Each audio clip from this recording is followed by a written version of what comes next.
Hello everyone, my name is Danielle Martin. I am the president of Smart Solution Consulting as well as an accredited small business consultant. I am so thrilled to bring you all today a presentation about the power of branding, unlocking the potential of your logo and packaging design. Today we will be covering several topics. I want you all to understand branding, your brand identity and what that means, the role of good logo design, package design and its impact, color theory, typography. We'll go over some successful examples, maintaining your brand identity, and then we will conclude. Okay, so the first thing that we want to go over today is going to be the understanding of what branding is. A lot of times when people hear the word brand or branding, they simply think of it as only their logo. But essentially, a brand is the entire experience that you want your customers to feel or to know or to understand when they hear your name, the name of your company, or they see your logo. So, the definition of branding is branding encompasses all the activities and strategies employed to shape and promote the unique identity and perception of a company, product, or service. Your brand identity includes the values, personality, positioning, and visual representation that distinguishes a brand from its competitors. And the last definition is building brand equity. Effective branding creates what's called brand equity, which refers to the intangible value and reputation a brand holds in the minds of its consumers. And so I want to just pause here for a moment and have you to think about some of your favorite brands. As we probably have all heard of Chick-fil-A, has done an excellent job with their branding, and that's creating a customer experience. So no matter what Chick-fil-A you go to, whether it's in New York or California, you probably will experience the same type of customer service, the same my pleasure, the same level of quality of food when you are purchasing your chicken nuggets and your french fries. They've done an excellent job with allowing people to understand that they're closed on Sundays and the reasons behind that. And so a lot of families as well as individuals will purchase, their food from them, not just for the quality of the food, but of course for the experience that they get when they go. So if you want to correlate that to your own business or your own company, that's what you want to really start to break down and identify is how can you create a unique customer experience, not just one that is strong in a visual presence, but also that's very strong in the way that you relate to your customers' needs and the product or service that you're providing. So you want to create what's called your brand identity. And brand identity is the visual representation of the company's values, personality, and mission. It encompasses everything from the logo and the color scheme to the tone of the voice used in your marketing materials. And those are things like your brochures and your flyers and things of that nature. Creating a strong brand identity is crucial for establishing brand recognition and building trust with customers. A well crafted brand identity can also help to differentiate your company from its competitors and attract new customers. So, you want to think about first, if you haven't already created a name for your company, you first want to sit down, and this is the advice that I give to myself as well as my clients. And you actually, before creating the color scheme and before you create the actual logo, you want to think about what do I want this company to represent? What do I stand for? And what do I want portrayed to my customers or my clients? You want to think about what types of products or services that your customers will be purchasing from you, and if that should be included in a logo so that your customers have a clear understanding of what it represents, you may want to include that in it as well. Your colors are extremely important. We'll get into that into a later slide, but you also want it to be a cohesive message from the name, the logo, as well as the way that you portray the language to your customers in any of your marketing. All right, so now we're into the role of your logo design. So the first thing that we want to get into is the definition and the purpose of your logo. A logo is a visual symbol that represents a brand and acts as its primary identification. It should be unique, memorable, and reflect the essence of the brand. So this is the reason why I said in the very beginning you want to, write down what the core values of your company are. You want to understand who your customers are and how they want to be talked to and how they want to be treated essentially. You want the logo to represent the company's mission, vision, and values, but you also want it to be something that your customers can easily relate to and be attracted to when they see it. So, for instance, if you have a brand or a company that is family oriented, then you may want to have a symbol or a name that represents something that is family oriented. Your colors and the color scheme may be geared towards families, and something even within your marketing material, the words that you use would be very family oriented and family friendly. Versus if your customers are primarily men or primarily people that are in the role of a CEO, you may want to use very professional and strong language that, such as this lion, that identifies strength and power that you're able to exert that or have a product that is going to exemplify that to them. So, for instance, the Ford brand, built Ford tough, built rugged. A lot of times Ford is in their marketing and in their commercials, they are exemplifying language and things to represent their line of pickup trucks, which are primarily geared towards men. So, a lot of the marketing material, the language, even the commercials, you'll see that the visual representations would be attractive towards men. So that is something that you want to think about is what do you want your company to represent and how do you want to shape and form your logo to speak to those customers. So getting into the key elements of an effective logo, the first thing is that you want it to be simple. A simple design is more likely to be recognized and remembered by its consumers. So a lot of times we think that a logo has to be very complex, that we need a lot of colors, but the truth is the more simple the logo, the more easily it is to be put into different formats on your marketing materials, such as shirts, brochures, business cards, and the like. But it also is be able to be recognized easily by your customers.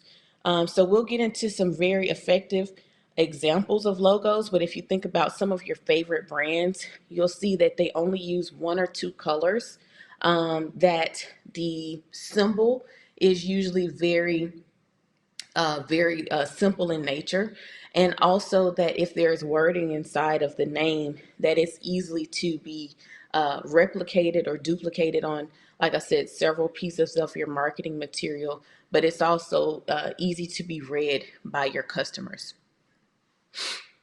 The next is that you want it to be memorable. A logo should have a distinctive and memorable shape or visual element to it. So if you have what's called a visual representation or an actual image that goes along with your logo, you want it to be very memorable. Relevance. The logo should be relevant to the brand's values, the products or the services. There are some times or some instances where there may be a name or a symbol that does not necessarily correlate to the product that is being sold. But essentially, for many instances, we want the logo to be relevant to what the brand's product represents or the services that you're going to be offering. And that way it does not confuse your audience. It doesn't confuse your customers or your potential customers. You want them to be attracted to it from the beginning so that they'll begin to ask questions and then go into making a purchase. After making a purchase, of course, the brand itself and the experience that you give will make them repeat customers. All right, so next we have Flexibility. The logo should be versatile and scalable for various applications and platforms. And this is what I wanted to just re-emphasize on the fact of it being simple. Simple logos can, for formatting purposes, when you're taking this to printing companies to print out hats or shirts or um, brochures, flyers, things of that nature. Even if you wanted to duplicate it onto a tent, if you were doing an outside event, you want the logo to have one, two, maybe three colors at the most. If you want to change the color of it due to the type or color of material that it's on, you want something that is simple in nature that can be easily formatted and scalable on various applications and platforms. The more colors that you have and the more complex the font of the logo, the harder it is to be scaled or duplicated on those various applications or platforms. So it's always best to keep in mind that simple is best, and that feeds right back into the logo being very flexible. All right, so the next is timelessness. A logo should have longevity and remain relevant as the brand continues to evolve. A lot of our favorite brands, which, like I said, we'll be able to see in later slides, but for instance, Coca-Cola has had the same style logo for decades, and we've seen it be replicated in different formats and in different ways. It has evolved over time, but the essence of the logo has stayed the same. So that's something that you want to think of, is that how can this be timeless? And like I said, the more simple it is, the more timeless it's going to be, the more you can allow it to evolve as your company is evolving. Once you've created your logo, the next thing is, if you have products, you want to think about your packaging and design.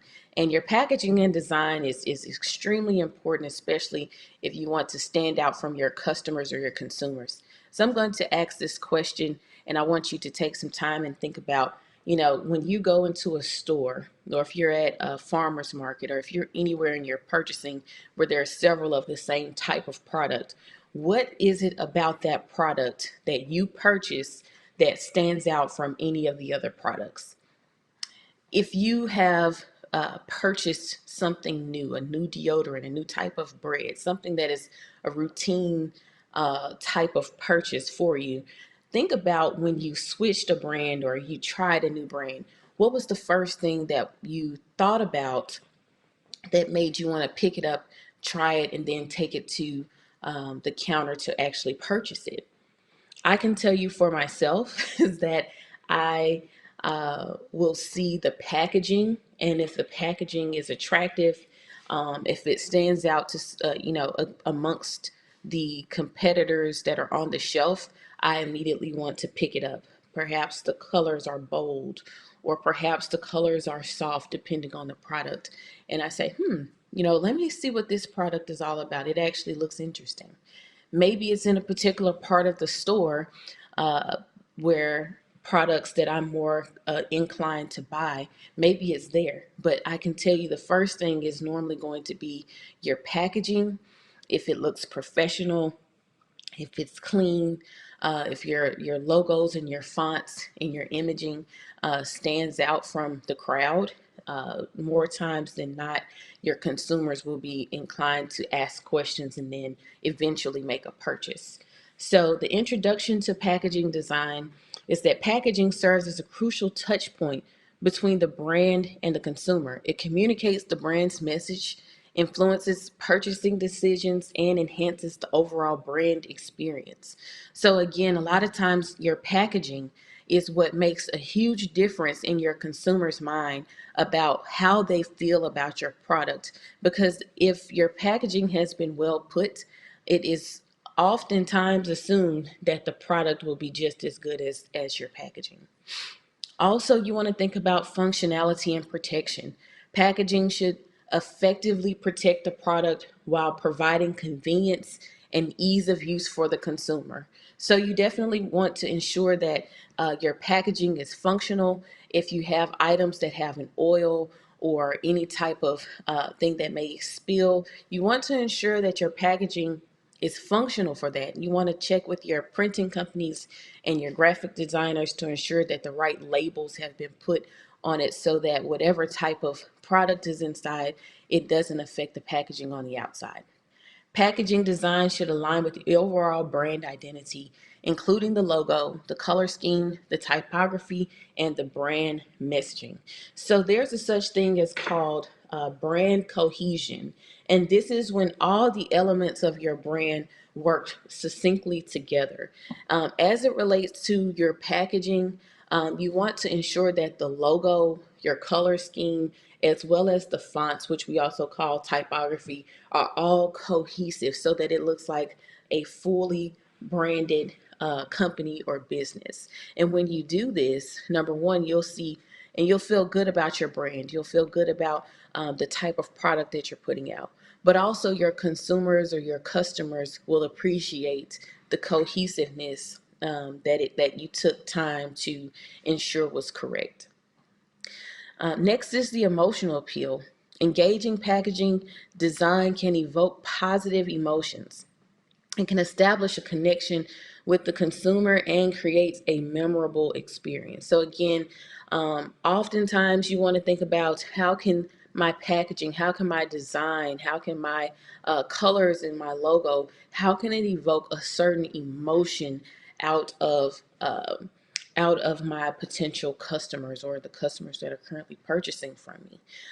It has been shown that colors have a huge impact on people's minds, and certain colors will evoke certain emotions. So you may want to do a bit of research to determine what color scheme or what colors would fit best with the type of product or service that you're offering. The next is, and I talked about this just a moment ago, differentiation and shelf appeal. Unique packaging can help a product stand out on store shelves, attract attention, and compel consumers to make a purchase. So I'm going to relate this to not a package per se, but let's say if it's an item of clothing. Oftentimes I like to go to stores like TJ Maxx and Ross. And of course, in those sorts of stores, you have clothes from one end of the rack all the way to the other. And typically, I will not scan through all of those items that are on the rack. I pick out what stands out to me. I do that as well as when I'm going to purchase things like perfumes or colognes, or even when it comes down to certain food items that I want to try. It's the packaging and the shelf appeal that oftentimes wins the customers. It's the way that it stands out amongst its competition. So you want to get something that, number one, is going to be cohesive to your mission, vision, and values, but you also want it to be different from the products that are in the same wheelhouse. And here's another tactic as well. Sometimes, sometimes there are brands that will make their brand look very similar to a brand that is well known. Now, that's a tactic that you may want to consider, but you have to be very careful when doing that because you still want your product to stand out in your consumer's mind. Okay, the last is sustainability and environmental considerations. In today's eco-conscious society, environmentally friendly packaging design is increasingly important to consumers, especially within the millennial market. It's been shown that oftentimes certain consumers who are eco-conscious, and if that's a type or an element within your brand or your vision or your values of your company that you all are eco-conscious or environmentally conscious, you would want to perhaps look at packaging that is made from recyclable products. This is, like I said, been shown to actually increase sales with consumers that's important to. So if that is important to your brand, I would definitely say to take a look at that as well. Okay, so now we have some successful examples of logos. So first we have Apple. Now, I am an Apple user, and it seems that Apple users are what we call very brand loyal, meaning once they've gotten an Apple device, it's very hard for them to be dissuaded to go with another type of product. And Apple has done this with their brand experience as well. But we're going to talk about first just the logo. So, thinking back to the elements of what made a good logo, one of the first things was that it was simple. And if you look at the Apple logo, you have, of course, the name Apple, but then you have the actual symbol with the bite out of the apple. And we have come to recognize this as a very powerful brand, something that is, timeless, and it's something that, is recognized. And that's another term that you may want to just come to understand, and that's brand recognition. When you see this particular symbol, you automatically assume that quality is going to come with it. So they have done a very good job with their logo. It's simple, it's elegant, it reflects the brand commitment to innovative and user-friendly technology. So as I stated, I am an Apple product user myself, and I have everything from the AirPods to the laptop to the desktop. And it's because of the ease of use with having all of those devices be connected to one. And it's honestly made my life a little bit easier, I think, especially as much as I have to use technology.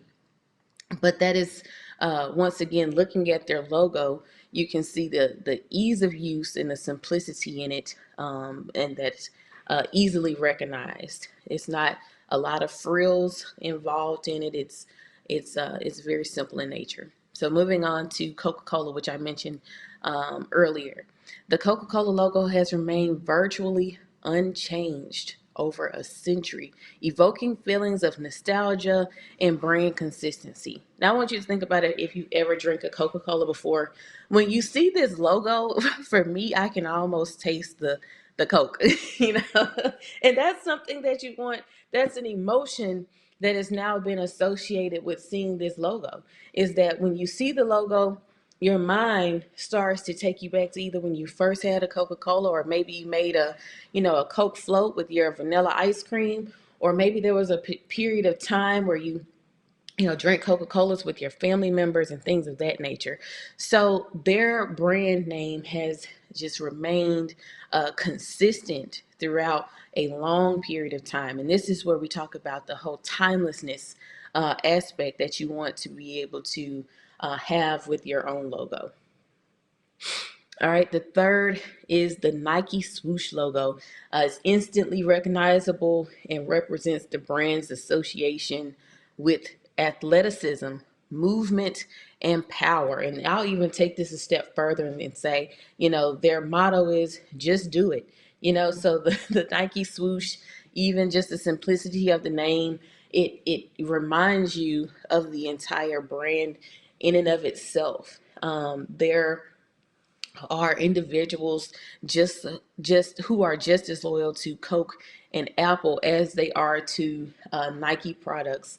They may have the shoes and they may have the hats and the athletic wear because they trust the brand and they believe in what it stands for. So this is another logo that has not changed throughout the decades. It's been the same, and as you can see, with the ease of the symbol as well as the name, it can be easily scalable across multiple platforms, which they have everything from clothing to bags to their own marketing material with flyers and signs and things of that nature. So their logo can be easily put in any type of platform. So there's another example of how you want your logo to be scalable.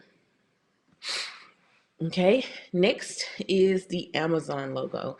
The Amazon logo, with its arrows from A to Z, conveys the brand's extensive product range and customer-centric approach. So I don't know if most people knew this or not, but the arrow that goes from the A to the Z is to say to their customers that we have everything from A to Z. Amazon has been a force to be reckoned with within the last decade. Jeff Bezos, the CEO, started it in the 90s in his garage, and he essentially wanted to start a company that would house books of all kinds, and it grew and it grew. The more that he evolved and his vision evolved, it's grown to now where the logo has grown with the company. This is something, once you see it, you automatically have an emotion that's involved with it. Hey, I can go to Amazon from the ease of my phone or my computer, and I can purchase almost virtually, literally virtually anything that I need. I can find it on Amazon. So they have done an extremely good job with their logo and just their brand identity as a whole. You might not see Amazon's logo plastered in a lot of different places, but when you see it, you automatically have a sense of comfort. It's a household name. You could go anywhere across the country just about, and if you say Amazon, people will know exactly what it means and what it stands for. Okay. Now, the last one is probably a brand that you may not be as familiar with, but this is an up and growing brand, and that is Glossier. So Glossier is actually it's in the beauty industry.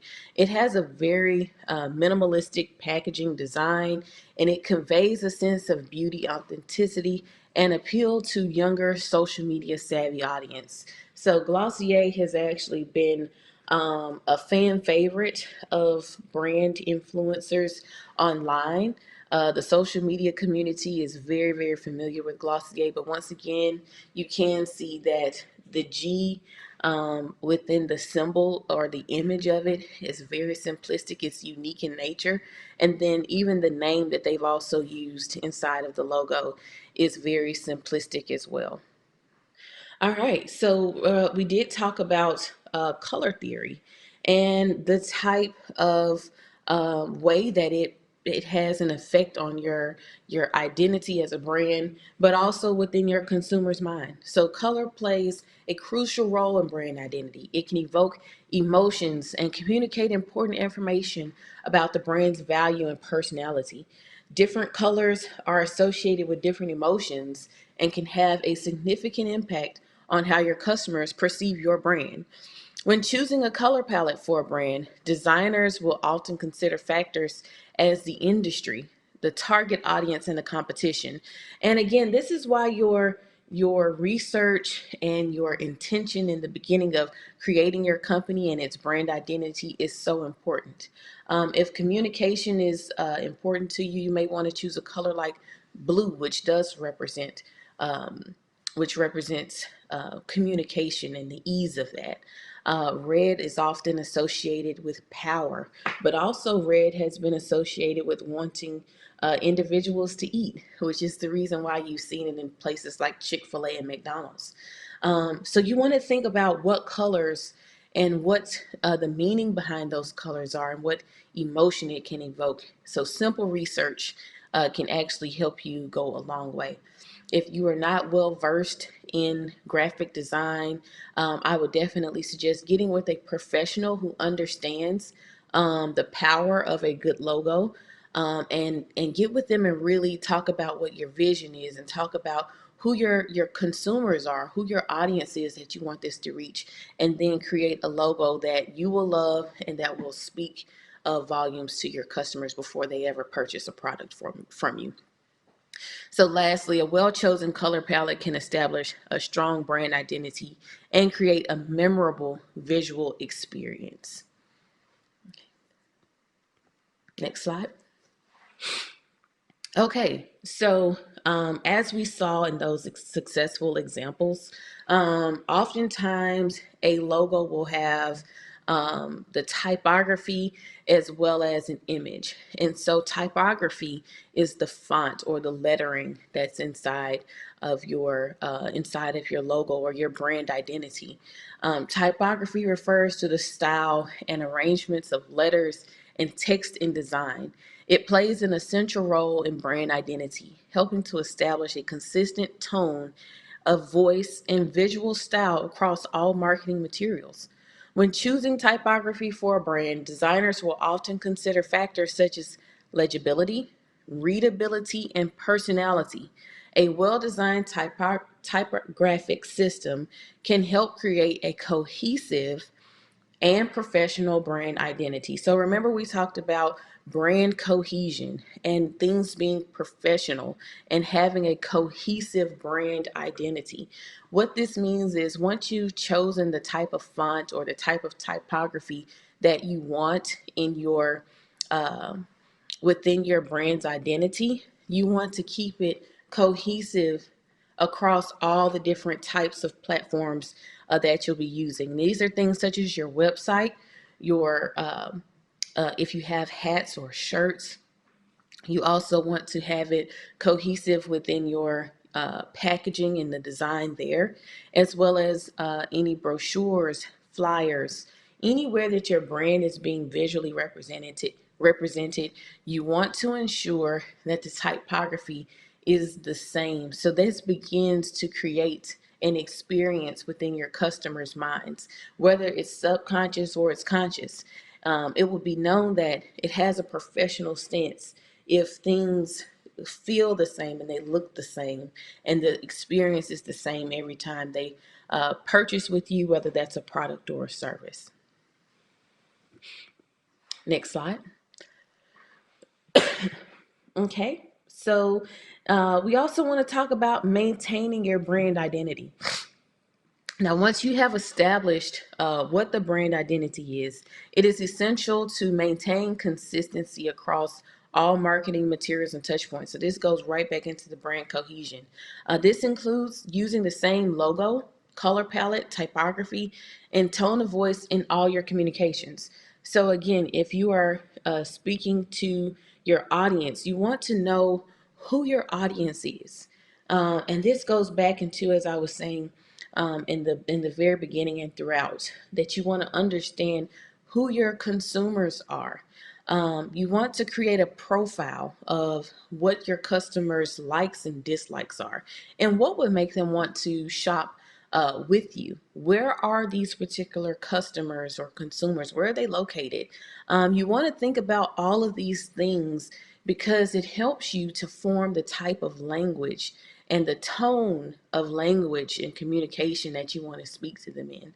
If your audience or your consumers, your customer base is made up of children, then obviously you would want very friendly, fun, bright colors that would be attractive to that particular audience, and something that, if they saw it on the shelf, they'd say, hey, mom, I want to get this, or mommy, I want that. Because if they're saying it, then that's going to make mom or dad take a second look if their child is wanting that. You also want to think about, like I said, the likes and the dislikes of who your consumers are. If they would primarily prefer, brown and white over yellow and green, then that's something that you want to think about. Would this be a color palette that is suitable for the type of product and the consumer that would be purchasing this particular product? Is it consistent? So consistency helps build the brand recognition and trust with the customers. And if you think about this is something that you probably feel when you're purchasing things as well. If it every time you went to purchase one of your favorite products, if it kept changing, you may feel like, well, I don't know if I can trust this because I don't know if this is owned by the same company or the same people, because every time I purchase it, it changes. But if you go to it, you can easily recognize it because guess what? It's the same way every single time. And consistency always wins the race. Consistency build that base and that foundation of trust with your customers. So you want to just be sure that you're not inconsistent, because that can lead to that can lead to confusion and mistrust. So regularly reviewing and updating your brand identity can ensure that it remains relevant and effective over time. All right. So, in conclusion, I want you all to just really think about your brand identity. If you have not created your brand identity just yet, sit down. First, think about your core mission. Think about your vision, your values. Write those things down. That's extremely important to write it down and to really have an understanding and knowledge of what your company is, what it represents to you as the owner or owners, and also what it represents to your consumers. From going from what your company is and what it represents, then you want to start to create a consumer profile. Who is your ideal client or customer? And where do they live? Do they have a family? Do they have children? What side of town do they live on? What part of the country do they primarily live in? Are they rural? Are they in the city? What types of purchases are they currently making within the same industry? And what's going to make you or your company stand out from the rest? And that's called your unique selling proposition, or the USP. When you understand what makes your company or your product different, then you want to create the identity around that. So that goes back into everything that we just discussed, and ensuring that you have a successful business strategy that is tied into the brand identity. I want to ensure that you understand that your brand and your branding is not just the visual representations, but it's everything from the experience that the customer or the consumer gets when they hear your company's name or they see your company's logo. One of my favorite restaurants to go to, the experience is impeccable. It's the same every single time, and the food is the same every single time. And so when I hear the name, I get excited because I think about the last time that I went to that particular restaurant and the experience that I received, and then getting excited about going again. So that's the type of taste that you want to leave within your customers' mouths. You want them to be excited and captivated and loyal to your brand and your company. So in conclusion, I just want to say, by investing in your branding strategies and prioritizing the appearance of your logo and packaging, you're setting yourself up for long-term growth and recognition. I just want to thank you all again for your attention. I hope this presentation has provided valuable insights into the world of branding and marketing and its significance in building a successful foundation for your company. Thank you so much. If you all would like to reach me, my information is below. You can email me at info@smartsolution.consulting, or I can be reached via phone 601-802-8487.